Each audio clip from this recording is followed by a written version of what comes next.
In the late 70s, American champions like Kenny Roberts, Freddie Spencer, and Wayne Rainey were winning world titles, but not on homegrown bikes. The most iconic victories came astride high-tech Japanese machines, as Honda and Yamaha's engineering forever tipped the balance of power. How did American legends become heroes on foreign metal? And what did that mean for the sport's future? The answer challenges everything you think you know about racing glory.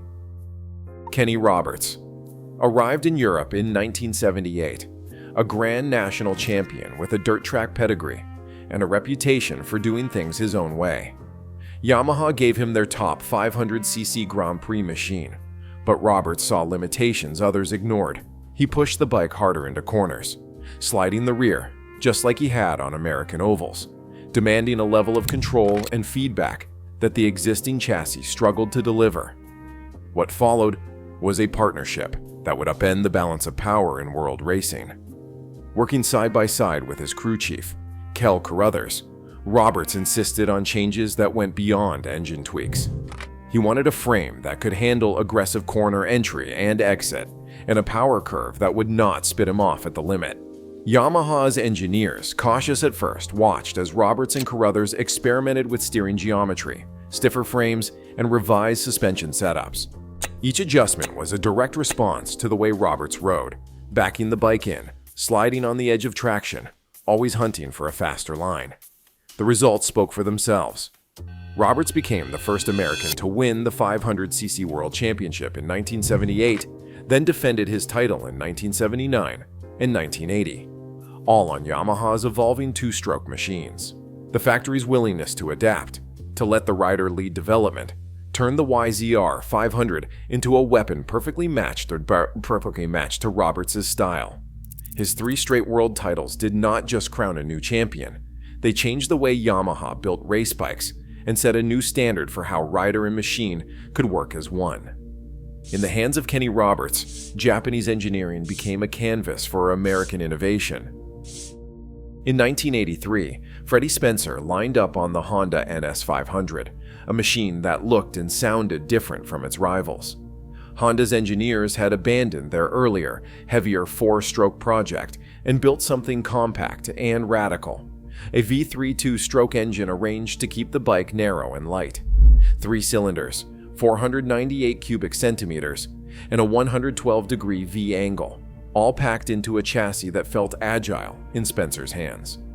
The NS500's design let him change direction faster, carve tighter lines, and brake deeper than the bulkier 4-cylinder bikes that had dominated the grid. Spencer, just 21 years old, pushed the Honda to its limits, winning the 500 cubic centimeter World Championship and becoming the youngest Premier Class champion at the time. 2 years later, Spencer attempted what no one had managed before or since. In 1985, he raced and won both the 250 cubic centimeter and the 500 cubic centimeter world titles in the same season, switching between the NSR 250 and the NSR 500, sometimes on the same day. Each bike demanded a different rhythm and a different strategy. The physical and mental toll was immense. 2 full race programs, back-to-back sessions, and almost no recovery time. Honda assigned separate crews and engineers for each class, streamlining every bike swap and minimizing distractions. Even with this support, the strain left Spencer with chronic hand and wrist problems that lingered for years. Yet, in that single season, Spencer's adaptability and Honda's technical vision combined for an achievement that stands alone in Grand Prix history. The NS500's compact power and the relentless pace of the Honda team opened a door, but only a rider with Spencer's nerve and range could step through it. For a brief, brilliant moment, hardware and human ambition were perfectly matched, rewriting what was possible in motorcycle racing. Wayne Rainey's name became synonymous with precision in the early 1990s. From 1990 to 1992, he claimed 3 straight 500 cubic centimeter world championships, all on the Yamaha YZR 500. While rivals often relied on raw aggression or spectacular slides, Rainey's approach was measured. Every corner, every lap, a study in control. The Yamaha factory, building on years of feedback from American riders, delivered a machine that matched his demands. The YZR 500's chassis was the product of relentless refinement. Yamaha's engineers focused on front-end feel and neutral handling, creating a bike that responded faithfully to the smallest inputs. The Delta Box frame, evolving through each season, offered a balance of rigidity and tuned flex, giving Rainey the confidence to break deep and carry speed through corners without drama. Rainey's riding style depended on a stable platform. He trusted the front tire, leaned in early, and picked up the throttle with a smoothness that punished mistakes in others. Yamaha's geometry choices, slightly conservative steering angles, and careful weight distribution made the bike steady at high speeds and predictable at the edge of grip.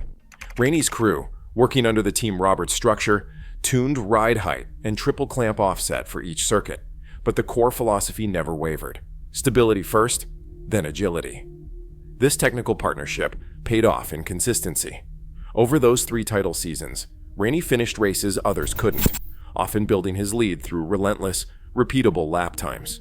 The YZR 500 became an extension of his will, allowing him to draw perfect lines, lap after lap. In Rainey's hands, Yamaha's commitment to chassis precision delivered not just victories, but a new definition of what mastery in Grand Prix racing could look like. Eddie Lawson's reputation was built on precision and patience, but his career-defining move in 1989 was anything but cautious. After 3 500 cubic centimeter world championships with Yamaha in 1984, 1986, and 1988, Lawson made a calculated leap to Honda, chasing the most competitive machinery on the grid. The paddock buzzed with questions. Yamaha had been his home through years of success, but the Rothmans Honda NSR 500, under the guidance of engineer Irv Kanemoto, offered a fresh edge, smoother power, cutting-edge development, and a team hungry for results. Lawson's decision was not about loyalty or legacy. It was about staying ahead in a sport where technology and support could make or break a season. He adapted quickly, mastering the new bike's feel and rhythm, and delivered Honda the 1989 World Championship, his 4th crown, and the only time a rider had ever won back-to-back 500 cubic centimeter titles on different brands. Lawson's switch made one thing clear. For riders at the top, the pursuit of victory always meant following the best bike, not the badge on the tank.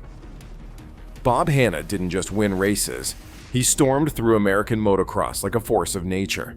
By the late 1970s, he was the name every kid knew, racking up AMA, motocross, and supercross titles while riding Yamaha YZ Works bikes. Hanna's approach was pure aggression, elbows up, throttle pinned, never backing down from a jump or a fight.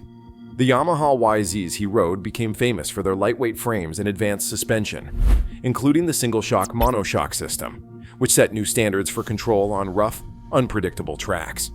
Hanna's demands pushed Yamaha's engineers to keep evolving. Stiffer frames, longer travel, better damping, so he could attack the course harder and recover faster from landings that would have broken lesser bikes. At his peak, Hanna held the all-time AMA wins record, a testament not just to his talent, but to the reliability and performance of the Japanese machines beneath him. While European brands faded from the front and American manufacturers watched from the sidelines, Hanna and Yamaha defined what it meant to dominate US motocross. The message was clear. In the dirt, too, the path to victory ran through Japanese engineering. Behind every American champion of this era stood a Japanese factory program, operating at a scale few could match. Honda, Yamaha, Suzuki, and Kawasaki poured millions into research and development, treating racing as a proving ground for their latest ideas. Unlike many European rivals, whose budgets stretched thin and whose engineering teams were often outnumbered, the Japanese Big Four could afford to run full-time race departments, dedicated test teams, and rapid parts development. Their 2-stroke engines, multi-cylinder, compact, and ferociously tuned, offered a blend of raw power and manageable delivery that let riders push to the edge without constant fear of mechanical failure. In the 500 cubic centimeter Grand Prix paddock, statistics told the story. Yamaha and Honda machines finished far more races than their competitors, and mechanical failures causing race retirements were rare among their factory entries. Every season, the pattern repeated. American riders finished races, stacked points, and claimed titles while rivals lost ground to breakdowns. This reliability was not luck. It was the result of relentless investment, strict quality control, and a culture where engineers traveled with the team, responding to rider feedback in real time. The Japanese approach turned the factory, not just the rider, into the central force in the championship fight. Between 1978 and 1992, the Big Four's industrial commitment created a platform where American talent could thrive, and where the difference between winning and watching often came down to the badge on the tank. Today, American champions still chase glory on Japanese bikes, just as the world's top teams demand the best engineering, wherever it is built. The line between tradition and progress never stops moving. In racing and in life, sometimes the boldest legacies are forged by crossing boundaries. What do you think?